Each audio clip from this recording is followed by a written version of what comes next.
आप ऑफिस नहीं आए तो इसलिए आपसे बात भी नहीं हो पाई। क्या बात करनी थी? पापा वो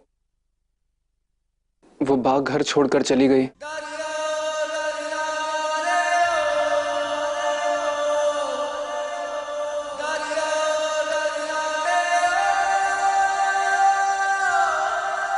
मुझे पता है कि इस बात को लेकर आप बहुत दुखी हो और दिन भर आप अपने कमरे से बाहर भी नहीं आए। हाँ वैभव, मैं बाघ को अपने पास रखना चाहता था लेकिन वहां नाकामयाब रहा। मैंने कहा ना कि असफलता हमें सिखाती है। पिछले 24 घंटे में यहां बैठा रहा यही सोचते कि इस नाकामयाबी से मुझे क्या सीखना है, और मैंने यही सीखा कि खुद से बड़ा आधार दुनिया में कोई नहीं। मुझे पता है कि मैंने क्या खोया है, पर मुझे यह भी पता है कि मेरे पास क्या है और उसे कैसे संभालना है।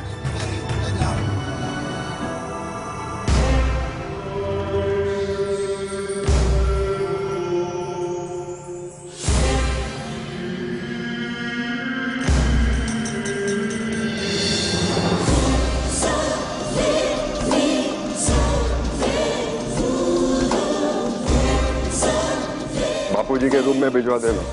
जी? जो तुमने सुना मैंने वही कहा।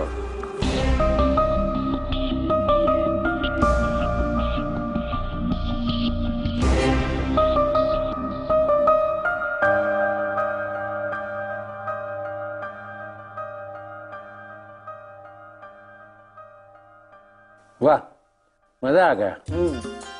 ये पौधा आज गांठिया के साथ मूली होनी चाहिए थी।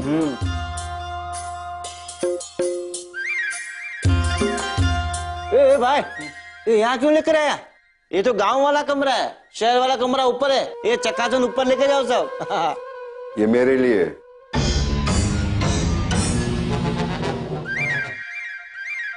ये तो ईश्वर की आवाज निकाल कर डरा रहा है। काका, आपको क्या लगता है दुकानदार ने आज गांठी में भांग डाली होगी? ये ट्रॉली आप वहां रख दीजिए, आप जाइए।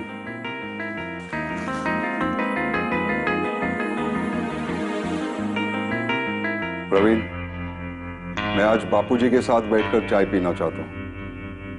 क्यों? मैंने क्या किया? मुझे बापूजी से अकेले में बात करनी है। वाह, आज सूरज पश्चिम में निकला होगा, हैं? बाबला को बाहर जाने की क्या जरूरत है?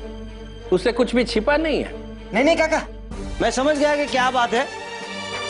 ईश्वर आपसे कुछ मांगने आया है, पर मेरे सामने बात करने से शर्माता है। मांग ले ईश्वर, मांग ले। बाप से क्या शर्माना है? वैसे भी ये तो माँ सरस्वती का मंदिर है, यहाँ खजाना कभी खाली नहीं होता।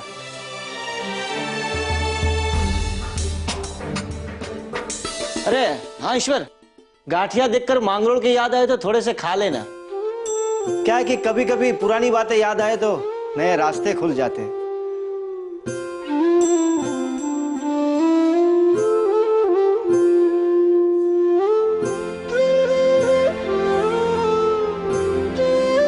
शहर वाली पियोगे या मेरी मांगरोल वाली?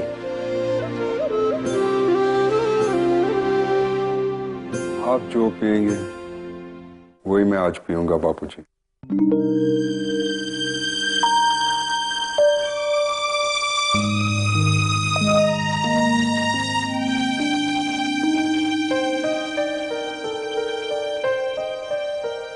वैसे इस चाय का तो मजा झूले पर बैठकर ही आता है। फिर भी अगर तू कुर्सी पर बैठना चाहता है तो बैठ सकता है, पर तू झूले पर बैठेगा तो इसका स्वाद बेहतर लगेगा मुझे।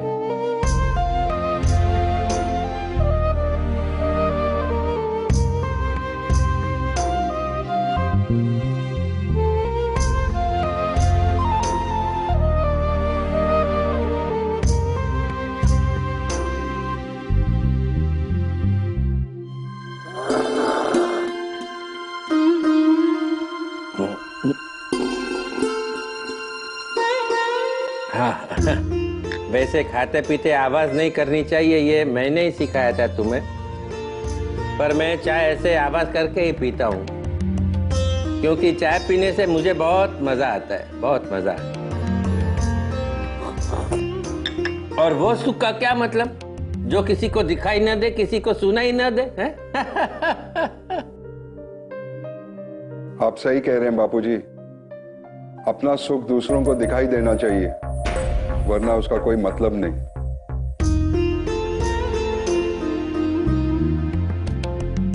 खैर, मैं सिद्धांतों की चर्चा करने नहीं आया बापूजी।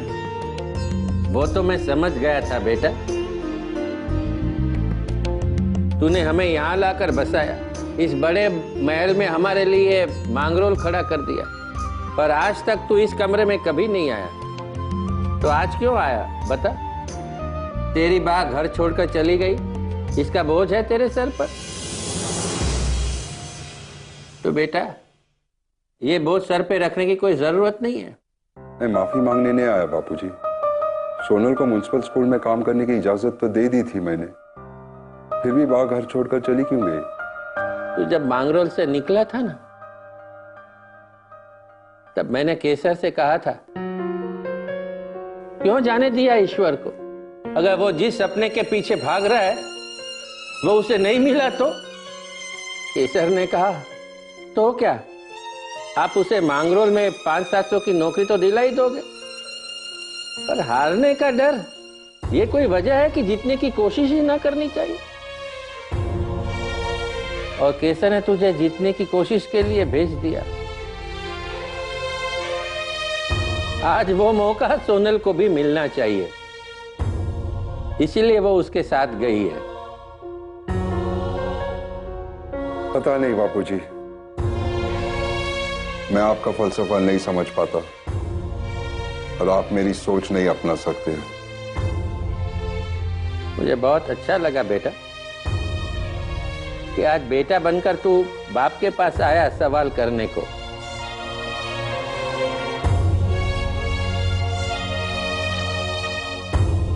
आज जब मुझे केसर मिलेगी ना गार्डन में, तो मैं उसे कहूंगा कि तू आया था।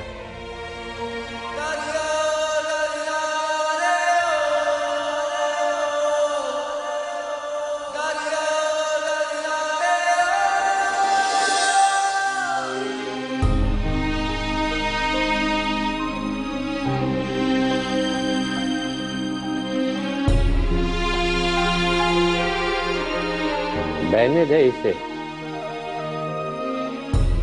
मैंने कहा था ना, सुख दिखाई देना चाहिए, दिखने दे।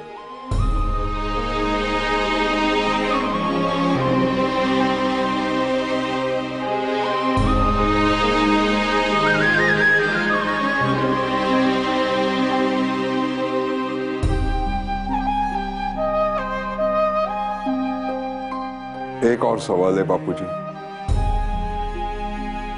मेरे पूछने का गलत मतलब मत निकालिएगा।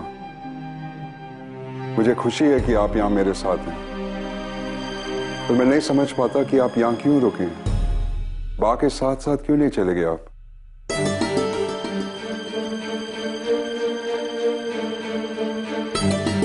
मेरे 2 पोते और पोती रहते हैं इस घर में बेटा। उन्हें अपना वजूद, अपना व्यक्तित्व ढूंढने की इच्छा होगी तो मैं उनको अपना साथ दूंगा। ऐसा कभी नहीं होगा बापूजी। न हो तो अच्छा, और हो तो भी और अच्छा। पर ईश्वर, आज जैसे तू बेटा बनकर बाप को मिलने आया ना, वैसे ही बाप बनकर अपने बच्चों के कमरे में जाना। उन्हें अच्छा लगेगा और तुम्हें भी अच्छा लगेगा।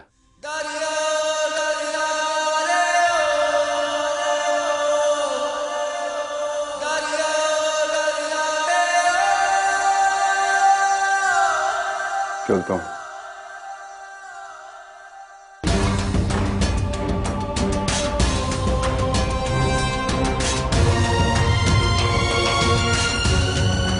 काश केसर तू यहां होती और ये सब कुछ तू उसे कहती, क्योंकि वो मेरी बात सिर्फ दिमाग से सुनता है, पर तेरी बात वो दिल से सुनता है।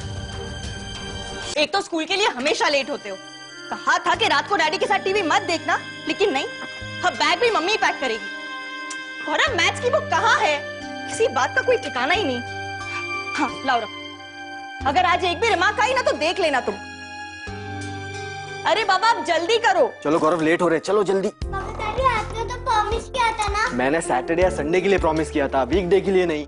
इसलिए हम लोग सैटरडे या संडे को ही जाएंगे। सैटरडे संडे आपके पास टाइम रहता है, क्योंकि मम्मी और फ्री के साथ मेरे को बोर होता है। और लोग जो ना पुरानी शॉपिंग करते रहते हैं, ये अच्छा है, ये अच्छा है, ये अच्छा। गौरव कॉपी करने लगा है। ये सारा कसूर तेरे दादाजी का है बेटा। वही तुम्हारे पापा को वक्त नहीं देते।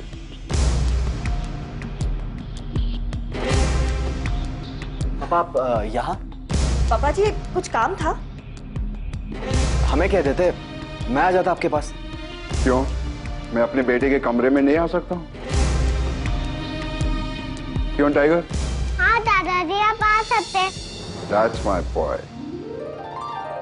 तो राजवी, क्या नई शॉपिंग कर ली तुमने? जी पापा जी, कुछ खास नहीं।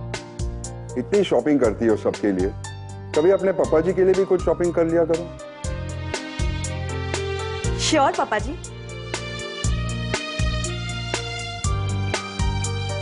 पापा, वो फ्रेंच डेलीगेट्स आने वाले। यहाँ आने वाले? नहीं, ऑफिस में। तो फिर ऑफिस में बात करते हैं। Sit down, relax. जी। राजवी, तुम उर्वशी देवी को जानती हो? वो कह रही थी कि तुम्हारी मुलाकात होती रहती है क्लब में। जी पापा जी। ओह, वेरी गुड। वो उर्वशी देवी एक बहुत बड़ा कल्चरल इवेंट कम फैशन शो प्लान कर रही है, सैनिकों की विधवाओं की मदद के लिए। तो मैं चाहता हूं कि तुम उस इवेंट को मैनेज कर लो। मैं?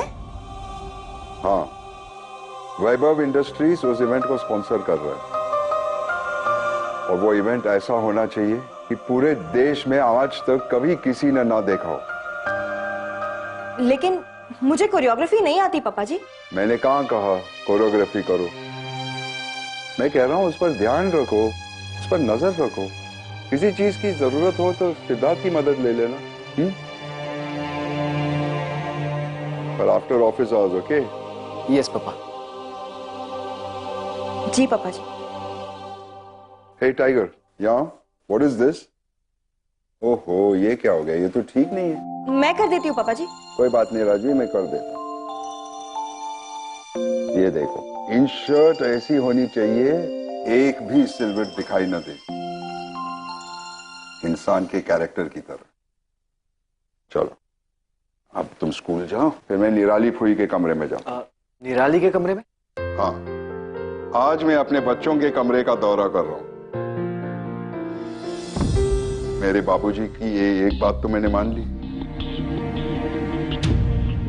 पर डरो मत सिद्धार्थ, ऐसा रोज रोज नहीं होगा।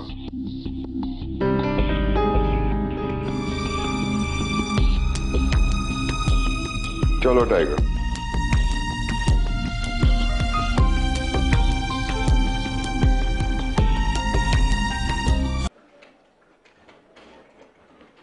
देवकी, खा ना, वरना खत्म हो जाएगा। तू खा, मेरी भूख मर गई है। क्यों? क्या हुआ? ये देख देख, क्या अनाप शनाप छापा है आज। Devki Shah shines as I M Virani sulks. अरे मगर देवकी, ये तो तुम्हारे बारे में बहुत अच्छा छपा है। वाओ, तुमने सचमुच वैभव ग्रुप को मिलने वाला टेंडर अपने ओर खींच लिया। कल तक तुम आई एम विरानी के सामने खड़े होने से कतराती थी, और आज तुमने आई एम विरानी को हरा दिया। मैंने आई एम विरानी को नहीं हराया, और ना ही मैं उनको कभी हराना चाहती हूँ। ये टेंडर भी मैंने नहीं जीता। आई एम विरानी के सामने आई एम विरानी नहीं जीता है।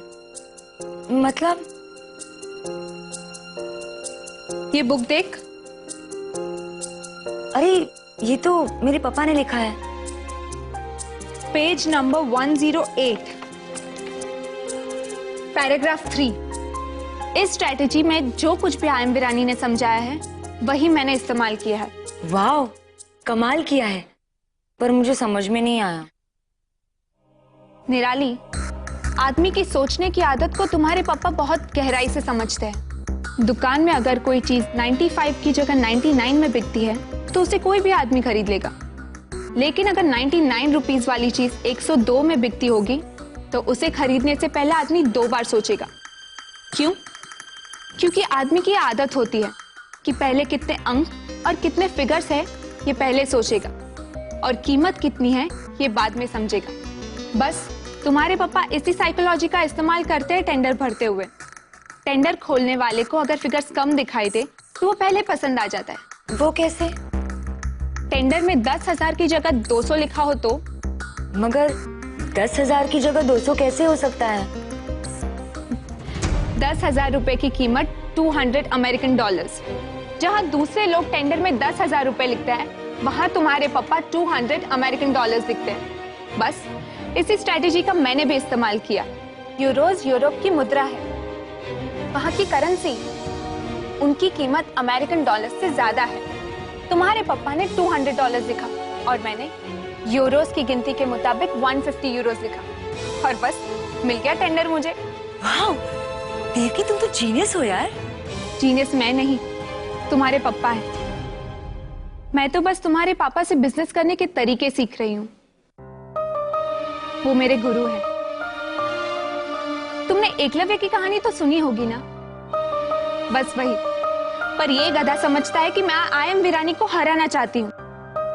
अरे आई एम वीरानी तो इतने बड़े इंसान है कि अगर उनकी स्ट्रैटेजी सब लोग इस्तेमाल करने लगे ना तो ये देश दुनिया का सबसे पैसे वाला देश बन जाएगा। तुम बहुत नसीब वाली हो कि तुम आई एम वीरानी जैसे जीनियस आदमी की बेटी हो। तो शेर आया वहां पे, सब लोग डर गए। शेर ने एलिफेंट की तरफ देखा और एलिफेंट से कहा, सो आपको बॉक्सिंग करनी है? उन्होंने ग्लव्स पहने और बीच में चूहा आ गया। चूहा ने कहा, आई चैलेंज यू शेर। लड़ाई हुई, ऐसी लड़ाई हुई। बाकी कहानी मैं दोपहर को बता देता हूँ। अब स्कूल जाइए। Bye tiger. Bye grandpa. Bye दादी। बाय बड़े दादाजी। बाय गौरव। ऐसी क्या देख रही हो? मैं अपने बेटे को मिलने उसके कमरे में गया था। आप भी अपने बेटे से मिलने जा रहे हैं। Bye tiger. बाय।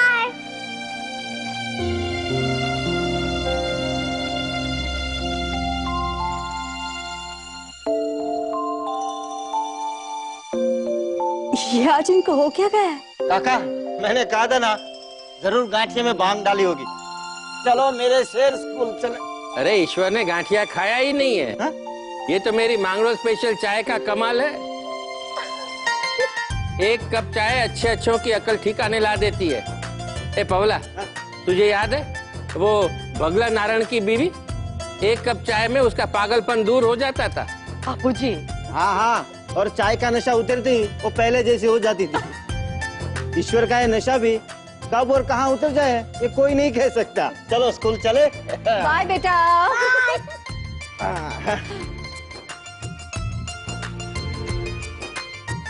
पर आज इनको हो क्या गया? जो हो रहा है अच्छा हो रहा है। निराली!